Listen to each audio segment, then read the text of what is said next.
Okay, so I don't buy games super often. There's usually only one or two a year that really catch my eye. Now, I was excited for Jedi Fallen Order, but nothing could prepare me for what was just revealed at E3.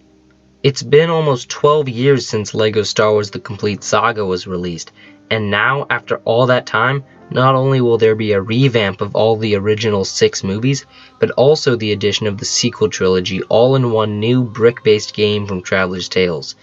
That's right, we got our first teaser of LEGO Star Wars The Skywalker Saga, and while there's not a ton to go off of, we can speculate on what could be included in the game.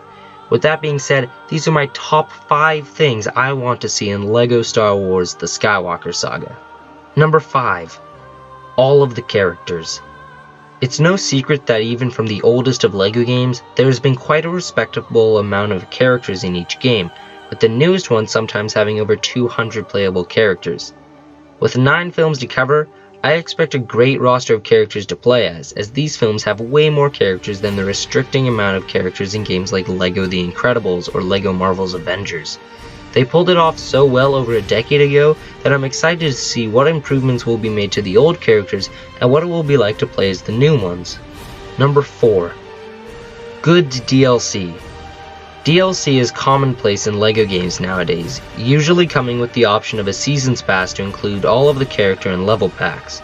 Since the main game only focuses on the 9 main series films, give us characters and levels based on Rogue One, Solo, The Clone Wars, Rebels, Resistance, and The Mandalorian. And please include more characters than you have in the recent games' DLC packs. Heck, the Minecraft skin packs include more options for characters. Number 3. Grunts and death. Grunting instead of voice acting may be the most requested thing for the game right now.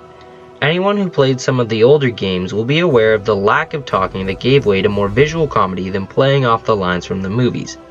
It helped give the games an identity, and while the voice acting works for some games with a more original story, most would agree that the silence from the characters should return for this installment.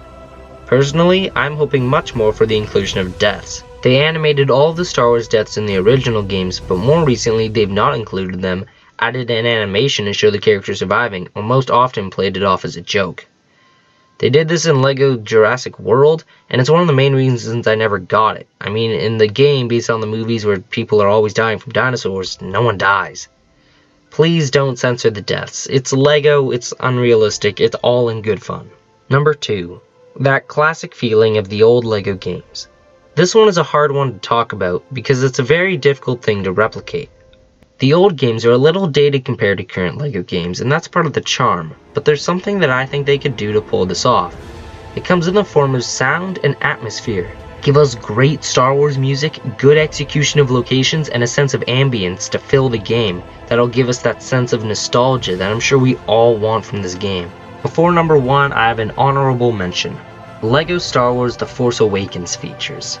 This didn't quite make the cut, but they had a few new features in LEGO Star Wars The Force Awakens that to my knowledge haven't been seen since and I think would be interesting in this new game.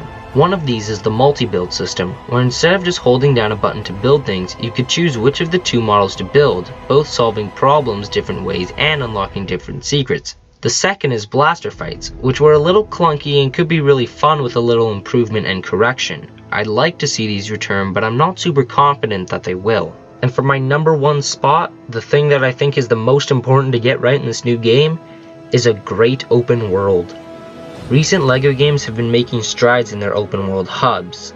LEGO Marvel Superheroes is my favorite example, with a nice New York City to roam freely. LEGO Marvel 2, on the other hand, has a map 4 times the size, but unfortunately ended up feeling cluttered, messy, and way too busy. I had trouble thinking how they could make a proper freedom experience of Star Wars, and I figured out how they could. In LEGO Dimensions, LEGO's Toys to Life game that was discontinued, each of the plethora of properties included each had a small to fairly large area to free roam. From Springfield to Middle-earth to Gotham to Aperture Labs from Portal, are you kidding me? You could take a separate world like this for each major Star Wars planet. I'm talking Tatooine, I'm talking Hoth, I'm talking Endor, Naboo, Dagobah, Jakku, Crate, Coruscant, Kamino, Starkiller Base, and all the other planets that you can include. Each one is separated like in dimensions and would have a central hub where you could travel in between them. And here's the best part. That hub would be the cantina, just like in the original games, with level select and custom character creation right there as well. In my personal opinion, that's what this game needs most. I know to many it's a little lame to be playing LEGO games at my age, but I personally still find a lot of enjoyment out of them, and it's possible that LEGO Star Wars The Skywalker Saga could be the best game in the series to date. They have a lot of time to work on this compared to other LEGO games, especially since there isn't another LEGO game releasing until then. Let me know if there's anything you want to see in this game in the comments below, and consider subscribing to the channel if you like this sort of content. Thank you for watching my video, and as always, stay tuned.